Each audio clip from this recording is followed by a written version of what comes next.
किसान साथियों राम राम। आशा और उम्मीद करता हूं कि आप सब ठीक ठाक होंगे।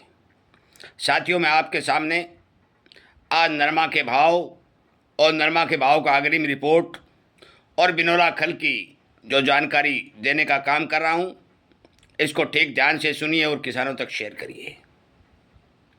ये जो मैं रुझान बताने जा रहा हूं, ये 2026 के बताने जा रहा हूं कि 2026 में नरमा की बिजाई कितनी होने जा रही है, भाव क्या बनने जा रही हैं और बिनौला खल में बरसाती सीजन आते ही कितनी डिमांड बढ़ने जा रही है। मैं इसी तरह की तमाम जानकारियां किसानों को जगाने सावधान करने के लिए इस चैनल पर अपलोड कर रहा हूं और मैं चाहता हूं कि आपको भी ये जानकारियां ठीक मिलें। शाम को 8 बजे लाइव सेशन भी चलता है। 1 घंटे के लिए किसानों के कमेंट लिए जाते हैं। इसलिए हमारे इस चैनल को सब्सक्राइब करके अन्य किसानों तक हमारे द्वारा बनाए गए वीडियो शेयर करें। साथियों, सबसे पहले मैं बात करता हूं नरमा के भाव की। नरमा के भाव में थोड़ी तेज़ी बनी। ये तेज़ी डॉलर में तेज़ी तो डिमांड बढ़ने और क्रूड ऑयल के दाम बढ़ने से बनी। क्रूड ऑयल के दाम बढ़ते हैं तो पॉलिस्टर आदि 2-3 चीज़ें महंगी होती हैं और उनका प्रभाव नरमा के रुई के भाव पर पड़ता है। ये 100% सच्चाई है, जिसमें कोई दो राय नहीं है। हमने जो अग्रिम उत्पादन 2025 का जो जारी किया था, वो लगभग स्टीक निकलते हुए 2026 का अनुमान अभी मैं बिजाई का जारी करने जा रहा हूँ कि बिजाई पिछले साल से घट सकती है, बढ़ने के कोई आसार नहीं है। और जिसका मुख्य कारण एक तो भाव नहीं मिलना और दूसरा मॉनसून की कमज़ोर स्थिति रहना, एल नीनो की ज़्यादा स्थिति दिखाई देना, ये दोनों ही कारण हमारे धरातल पर दिखाई दे रहे हैं। आपकी जानकारी के लिए बता दूं कि लगभग 80 लाख किसान कॉटन की खेती करते हैं। पिछले साल 90 और 92 लाख हेक्टेयर के अंदर कॉटन की बिजाई हुई थी।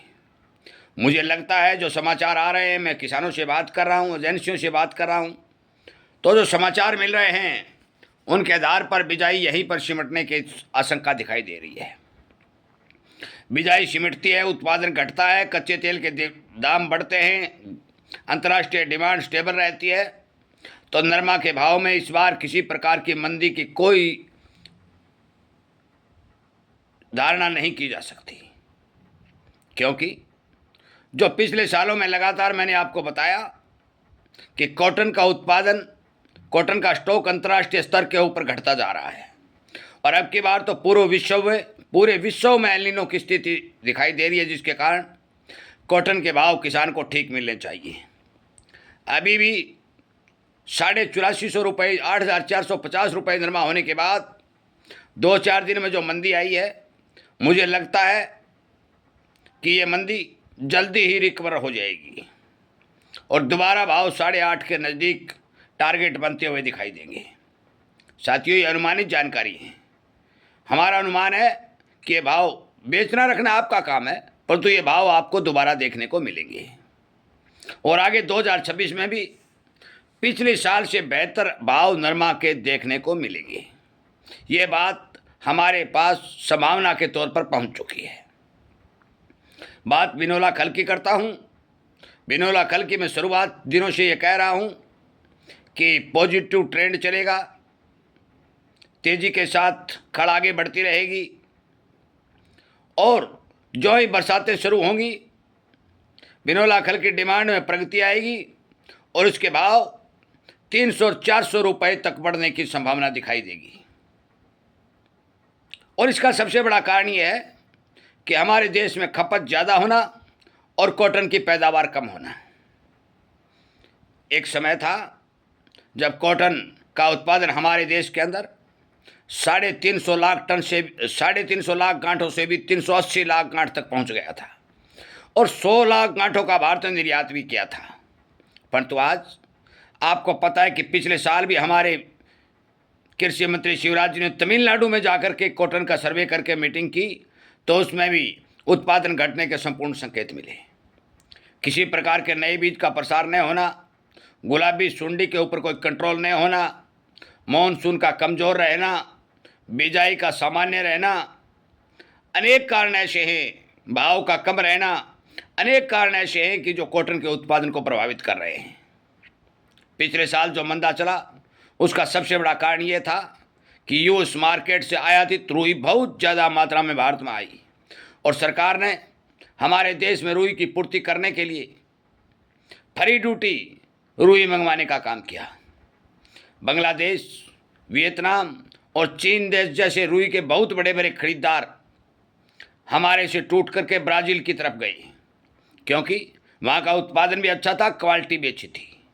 हमारा उत्पादन भी कमज़ोर था और क्वालिटी भी हल्की थी, जिसके कारण हमें कपास निर्यात के अंदर बहुत बड़ा धक्का लगा। परंतु इस बार मुझे ऐसा होता हुआ दिखाई नहीं दे रहा है, जिसका सबसे बड़ा कारण यह है कि ग्लोबल मार्केट के अंदर कॉटन का स्टॉक घटना।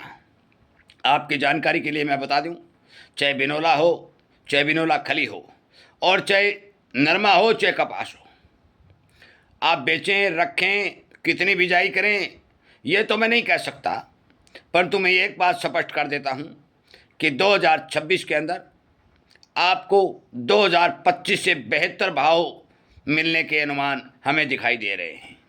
आगे भी कोई स्टेटमेंट आएगा, सही जानकारी आएगी तो आप तक पहुंचा दी जाएगी। आपको पता ही है कि 62 सेंट के भाव यूएस मार्केट में थे और जो ही कच्चे तेल में तेज़ी आई वो 80 सेंट से भी प्लस चले गई। अब कच्चे तेल में मंदी के कोई चांस दिखाई नहीं दे रहे और कच्चे तेल के भावों का भी कॉटन के ऊपर बहुत बड़ा प्रभाव पड़ता है। पॉलिस्टर जैसे धागे महंगे होते हैं। मैं आपकी जानकारी के लिए बता दूं, प्रत्येक जानकारी आपको समय पर सही मिलती रहेगी।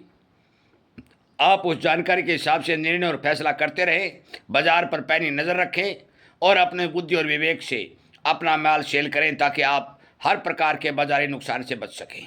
आखिर में मैं आपको आगाह करते हुए एक बात और बता देना चाहता हूँ। सोशल मीडिया पर अनेक तरह के भ्रमित वीडियो आ रहे हैं। उन वीडियो से भ्रमित होकर के, घबरा करके अपना माल काट करके खाली हाथ मत बैठना, क्योंकि ऊँट किस करवट बैठ जाए, अब की बार 2026 में सिचुएशन बदलने वाली है। आपको कभी भी किसी भी अनाज के अंदर कितना फ़ायदा हो सकता है ये मैं नहीं कह सकता, परंतु 2026 में हर जिन्स में आपको भाव के मामले में फ़ायदा होगा। इसी बात के साथ इस वीडियो को विराम देता हूँ। उम्मीद करता हूँ ज़रूर आप पर इस पर विचार करेंगे। जय हिंद।